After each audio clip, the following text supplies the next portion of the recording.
प्रधानमंत्री नरेंद्र मोदी और सूत्र दसदे ने कि एक बारी फी जम्मू कश्मीर का जिहड़ा दौरा है वो करी सकते हैं और इस बारी का जिहड़ा दौरा है वो खास तौर पर कश्मीर घाटी का है और कश्मीर घाटी के भी अनंतनाग जिले च कुछ थारा पर एक विशाल जिहड़ी रैली है वो करी सकते हैं।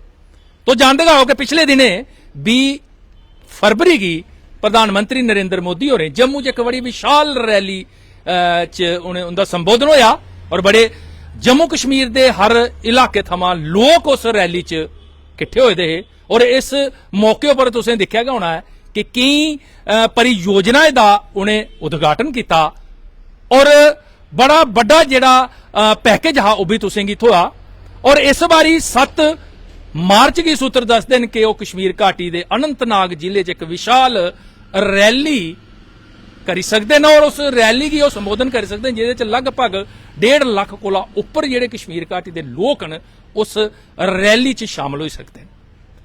और इस मौके पर तो जानते गो कि लोक सभा के चुनाव जिहड़े न वो होने वाले न उनकी भी घोषणा जिहड़ी है तौले गै हो सकती है अगले महीने और चुनाएं कोला पहले खास तौर पर लोक सभा चुनाएं कोला पहले प्रधानमंत्री नरेंद्र मोदी उनका जिहड़ा ये दौरा है ये दूआ दौरा है।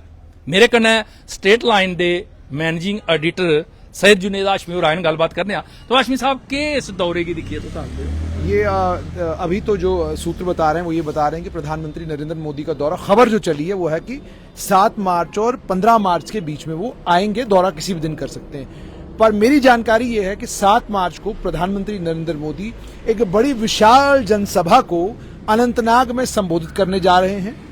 जो ये अनंतनाग में वो संबोधन करेंगी ये 2 कारणों से बहुत महत्वपूर्ण है।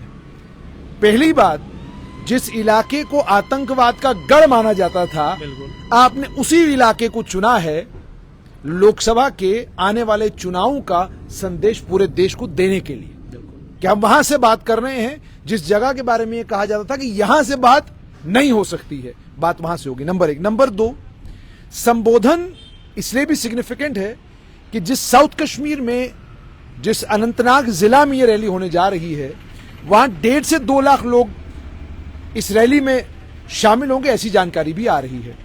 अब मान लीजिए इतने नहीं आते, 50,000, 60,000, 80,000 लोग भी अगर इस रैली में आते हैं वो भी अपने आप में बहुत बड़ी उपलब्धि मानी जाएगी।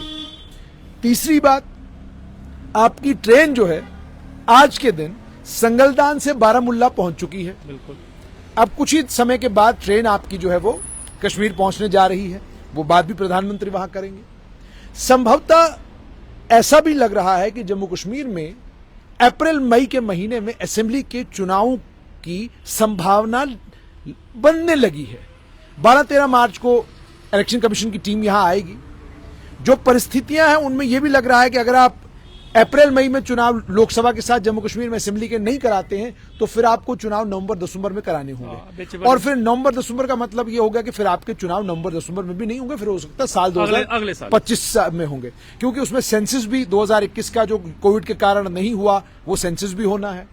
उसके अलावा भी और भी बड़ी सारी चीजें जो है उनकी संभावना बन सकती है, पॉसिबिलिटीज। हाशमी साहब क्या प्रधानमंत्री जिहड़ा दौरा हुआ करता खास करिए कश्मीर घाटी च लोकसभा कोला पहले दा और अनंतनाग रजौरी पुंछ एक नवी जिहड़ी लोकसभा उस लिहाज करना भी बड़ा, तो क्या स्टेटहुड दी उम्मीद रखी सकते हैं लोग उत्थे?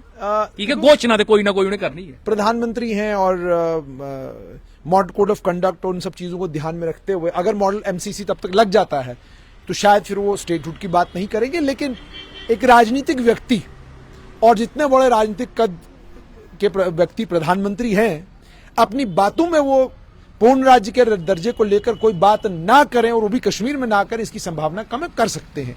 लेकिन एक बड़ा इंटरेस्टिंग एस्पेक्ट आपने इसका छेड़ दिया।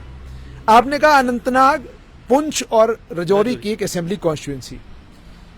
इस असेंबली कॉन्स्टिट्यूएंसी में इस समय सबसे ताकतवर उम्मीदवार जो नंबर 1 पे है वो मियां अल्ताफ है।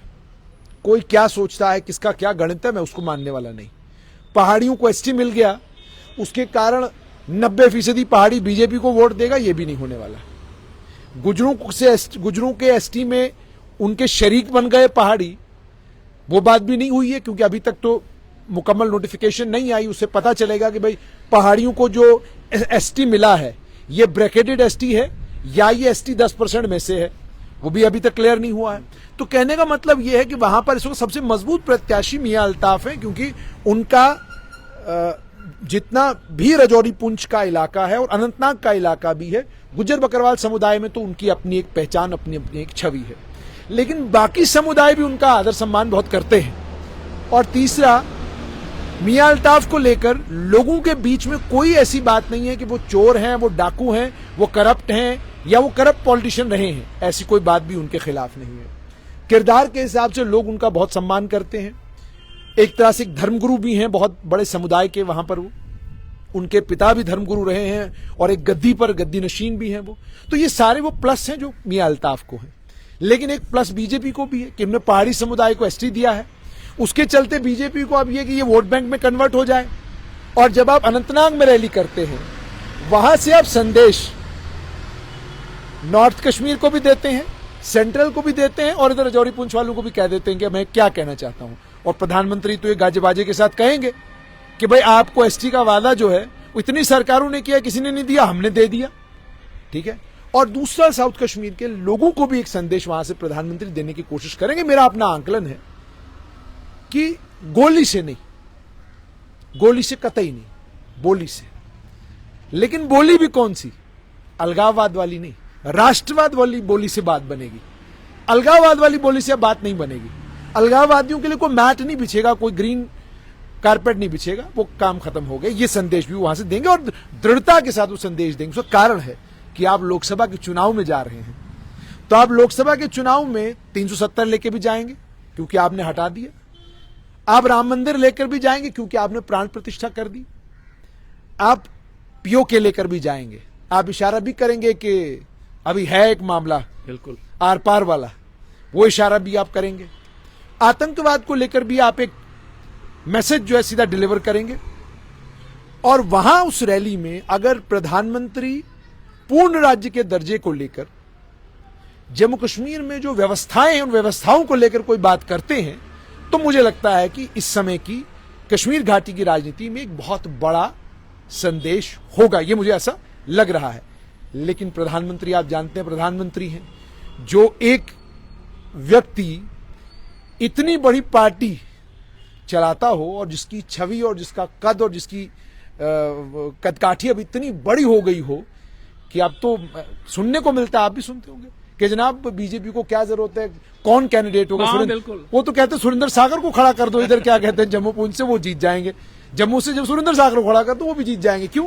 कारण उसका यह है कि प्रधानमंत्री की छवि बहुत बड़ी है और जो कुछ जिस तरीके से उन्होंने उस अपनी छवि को मेंटेन करके रखा है, उसके कारण और उसके बाद जो उन्होंने कहा वो उन्होंने डिलीवर किया। जो कहा, बड़े बड़े वादे।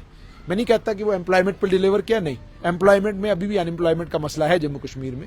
मैं नहीं कहता जम्मू कश्मीर के लोगों के सारे मसले हल हो गए, ना, बड़ी परेशानियां जो जम्मू कश्मीर के लोगों को आज भी हैं। लेकिन जब वो कहेंगे कि भाई हमने कहा था 370 हो गया ना, हमने कहा था राम मंदिर हो गया ना, हमने कहा था कि हम यूनिफॉर्म सिविल कोड की बात करेंगे, तो उस पर भी बात चल रही है।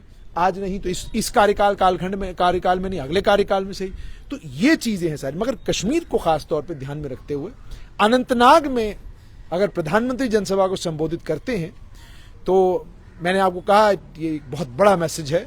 ये शांति, विश्वास और आने वाले कल के जम्मू कश्मीर के लिए बहुत बड़ा मैसेज है। और जो पिछले दिनों वो आए भी और यहां भी हमने लेफ्टिनेंट गवर्नर की पीठ थपथपाई कि बहुत बढ़िया काम कर रहे हो। स्टेज पर आप अगर देख रहे थे तो एक तरफ एलजी थे, दूसरी तरफ प्रधानमंत्री थे, तो हंसते मुस्कुराते माहौल में सारी जो तस्वीरें आई हैं, वीडियोज आई हैं, तो वो इस और भी इशारा करता है कि प्रधानमंत्री जो है वो लेफ्टिनेंट गवर्नर मनोज सिन्हा के कामकाज से बहुत खुश हैं। बट ओवरऑल ये है, ये जो दौरा 7 तारीख का जो मुझे जानकारी है कि होने जा रहा है, इस दौरे में मुझे लगता है कि जो अनंतनाग में रैली होगी ऐतिहासिक होगी। मुझे लगता है कि पूर्ण राज्य के दर्जे पर भी बात होगी और मुझे लगता है कि उसके अलावा जम्मू कश्मीर के लोगों को इस बात का भी विश्वास दिलाया जाएगा कि जो भी लोकतांत्रिक ढंग से जम्मू कश्मीर में सरकार बनेगी वो आपके मत से बनेगी, वो मैनेजमेंट से नहीं बनेगी जैसे बना करती थी। बिल्कुल बिल्कुल, मैनेजमेंट से कोई सरकार जम्मू कश्मीर में अब नहीं बनेगी। आप वोट डालेंगे, जिसको डालेंगे उसकी सरकार जम्मू कश्मीर में बनेगी। वहीं बीजेपी को लेकिन खुद पे विश्वास भी है कि भाई पहाड़ियों को तो हमने एसटी दे दिया, और उसके बाद एक अच्छा खासा जो वोट बैंक है जम्मू संभाग का, उस पर ऑलरेडी बीजेपी का अच्छा खासा असर है। अब उनकी कोशिश यही है कि कोई कमाल जो है वो राजौरी, पुंछ और अनंतनाग की नवी constituency, जेडी बनी है, वहां पे कोई कमाल करे।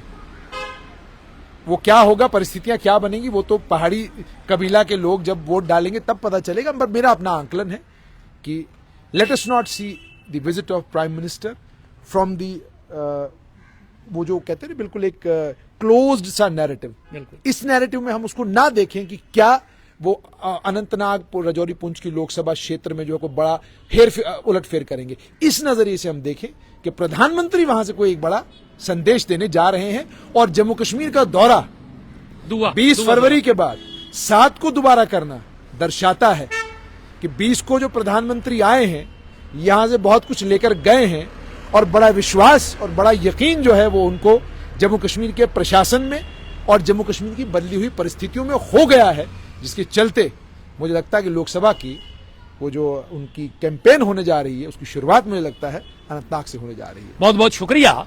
दूआ दौरा ਜਿਹੜਾ ਪ੍ਰਧਾਨਮੰਤਰੀ ਹੁੰਦਾ ਹੈ ਉਹ ਅਗਲੇ ਮਹੀਨੇ ਜਿਵੇਂ ਦੱਸਿਆ ਕਿ 7 ਮਾਰਚ ਕੀ ਮਾਫ ਕਰਨਾ 7 ਮਾਰਚ ਕੀ ਹੋਆ ਕਰਦਾ ਹੈ, ਔਰ ਕਈ ਕੁਛ ਨਹੀਂ ਦੀ ਉਮੀਦ ਜਿਹੜੀ ਹੈ ਜੰਮੂ ਕਸ਼ਮੀਰ ਦੇ ਜਿਹੜੇ ਵਸਨੀਕ ਹਨ ਉਹ ਸੋਚਿਆ ਕਰਦੇ ਨੇ, ਦਿਖਾ ਕਰਦੇ ਨੇ। ਦਿਖਣਾ ਇਹ ਹੈ ਕਿ ਇਸ ਦੌਰੇ 'ਚ ਜਿਸ ਵੇਲੇ ਇੱਕ ਵਿਸ਼ਾਲ ਰੈਲੀ ਕੀ ਪ੍ਰਧਾਨ ਮੰਤਰੀ ਹੋਰ ਅਨੰਤਨਾਗ ਜ਼ਿਲ੍ਹੇ 'ਚ ਸੰਬੋਧਿਤ ਕਰਨਗੇ ਕਿ ਕੁਛ ਨਾ ਕਰਦੇ